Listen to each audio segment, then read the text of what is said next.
এখন আমরা শুনব সুকুমার রায়ের সাবধান কবিতা।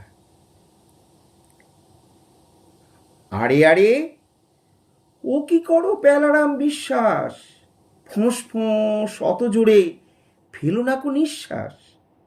জানো নাকি সে বছর ও পাড়ার ভূতনাথ নিঃশ্বাস নিতে গিয়ে হয়েছিল কুপোকাত। হাঁপ ছাড়ো ফ্যাঁস ফ্যাঁস ওরকম হাঁ করে, মুখে যদি ঢুকে বসে পোকা মাছি মাকড়ে। বিপিনের খুঁড়ো হয় বুড়ো সেই হলো রায়, মাছি খেয়ে 5 মাস ভুগেছিল কলেরায়। তাই বলি সাবধান, করো না কো ধূপধাপ, ঢিপি ঢিপি পায় পায় চলে যাও চুপচাপ। চেয়েও না কো আগে পিছে, যেও না কো ডাইনে, সাবধানে বাঁচে লোকে এই লেখে আইনে। পড়েছ তো কথামালা, কে যেন সে কি করে পথে যেতে পড়ে গেল পাতকোর ভিতরে।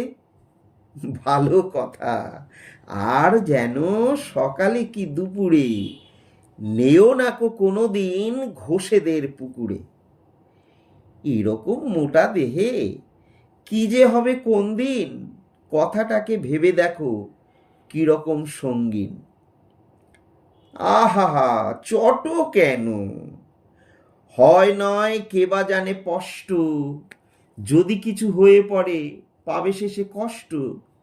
মিছি মিছি ঘ্যান ঘ্যান কেন করো তক্ক, শিখেছ জ্যাঠামো খালি ইঁচড়েতে পক্ক। মানবে না কোনো কথা চলাফেরা আহারে, একদিন টের পাবে ঠেলা কয় কাহারে।